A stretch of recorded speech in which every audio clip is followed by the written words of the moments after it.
அன்பான சகோதர சகோதரிகளே, இன்று நாம் ஒன்றாக கவலை பற்றி சிந்திப்போம். கவலை என்பது ஒவ்வொருவரும் சந்திக்கும் ஒரு பெரிய போராட்டம். யாருக்காவது வேலை இல்லை, யாருக்காவது உடல்நிலை சரியில்லை, யாருக்காவது குடும்பத்தில் சிக்கல், யாருக்காவது பிள்ளைகளின் எதிர்காலம், யாருக்காவது நாளைய உணவு கூட தெரியாத நிலை. இவ்வளவு விஷயங்களை பற்றி நாம் தொடர்ந்து கவலைப்படுகிறோம். ஆனால் தேவனுடைய வார்த்தை சொல்லுகிறது, எதற்கும் கவலைப்படாதீர்கள் என்று பிலிப்பியர் 4 அதிகாரம் 6 சொல்லுகிறது. முதல் பாயிண்ட்டு, கவலை நம்மை அழிக்கிறது. மத்தேயு 6 அதிகாரம் 27 சற்று வாசித்து பாருங்கள். உங்களில் யாராவது கவலைப்பட்டால் தன் ஆயுளுக்கு ஒரு முழம் கூட நம்ம என்ன செய்யாது, சேர்க்க முடியாது. கவலை நம்மை உதவாது, அது நம்மை தாழ்த்திவிடும். கவலை மன அமைதியையும் ஆரோக்கியத்தையும் கெடுக்கிறது. கவலை கொண்டவரின் துக்கம் கெடுகிறது. உடல் நோய்கள் வருகிறது. கவலை மனிதனை உயர்த்தாது, ஆனால் அது விழுங்கிவிடும். இரண்டாவதாக, கவலை சமாதானத்தை பறிக்கிறது. பிலிப்பியர் 4 அதிகாரம் 6 7 எதற்கும் கவலைப்படாதீர்கள், எல்லாவற்றையும் ஜெபத்தினாலும் விண்ணப்பத்தினாலும் சோஸ்திரத்துடன் கூடிய உங்கள் வேண்டுதல்களை தேவனுக்கு தெரியப்படுத்துங்கள். அப்பொழுது தேவனுடைய சமாதானம் கிறிஸ்து இயேசுவுக்குள் உங்கள் இருதய சிந்தனைகளை என்ன செய்யும், காக்கும். கவலைப்படுகிறவருக்கு மன அமைதி கிடையாது, ஆனாலும் ஜெபிக்கிறவருக்கு தேவனுடைய அற்புதமான சமாதானம் கிடைக்கும். கவலைக்கு ஒரே மாற்று ஜெபமே. கவலை நம் பிரச்சனையை பெரிதாக்குகிறது, ஜெபம் உன் தேவனை பெரிதாக்குகிறது. ஹல்லேலூயா. மூன்றாவது, தேவன் நம்மை பற்றி சிந்திக்கிறார்.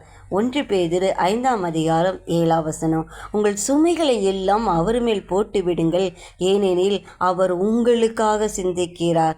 ஆமென். நாம் நினைக்கிறதை விடவும் தேவன் நம்மை பற்றி சிந்திக்கிறார். அவர் நம்மை பிள்ளைகளாக கவனிக்கிறார். நாம் சுமையை கையில் பிடித்து நடந்தால் நாம் சோர்வடைவோம், ஆனால் அந்த சுமையை தேவனிடம் ஒப்படைத்தால் அவர் அதை தாங்குவார்.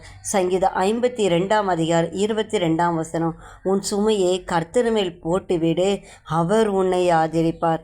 நாலாவதாக, கவலைக்கு பதிலாக நாம் செய்ய வேண்டியது 1, ஜெபிக்க வேண்டும்.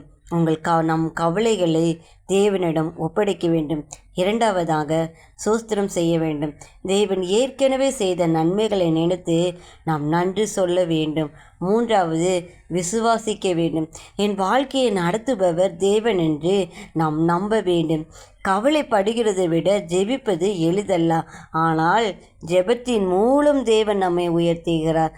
அல்லேலூயா. ஐந்தாவதாக, கவலைக்கு சில உதாரணங்கள் இருக்குது. மார்த்தா, லூக்கா 10:41 நீங்கள் வாசித்து பாருங்கள். மார்த்தாளே, நீ அநேக காரியங்களை குறித்து கவலைப்பட்டு கலங்குகிறார் என்று இயேசு சொன்னார். ஆனால் மரியா கர்த்தரின் பாதத்தில் அமர்ந்திருந்தார். கவலைக்கு பதிலாக கர்த்தரின் பாதத்தில் அமர்ந்து கேட்பதே சிறந்தது. இஸ்ரவேல் வனாந்தரத்தில் உணவுக்காகவும் தண்ணீருக்காகவும் கவலைப்பட்டார்கள், ஆனால் தேவன் மன்னாவையும் தண்ணீரையும் கொடுத்தார். தேவன் எப்பொழுதும் தன் ஜனங்களை கவனிக்கிறார். அன்பானவர்களே, உங்கள் கவலைகளை அழிக்க விடாதீர்கள். உங்கள் கவலைகளை தேவனிடம் ஒப்படைங்கள். அவர் உங்களை விட்டு ஒருபோதும் போகவில்லை. அவர்தான் உங்களை நடத்துபவர். நாம் நினைவில் கொள்ள வேண்டிய விஷயம் ஒன்று, கவலை நம்மளை அடிமையாக்கும், ஆனால் தேவன் நம்மை வெற்றி பெற செய்வார். ஹல்லேலூயா. தொடர்ந்து நீங்கள் எங்களோட சேனலுக்கு சப்போர்ட் பண்ணுங்கள். ஆமென்.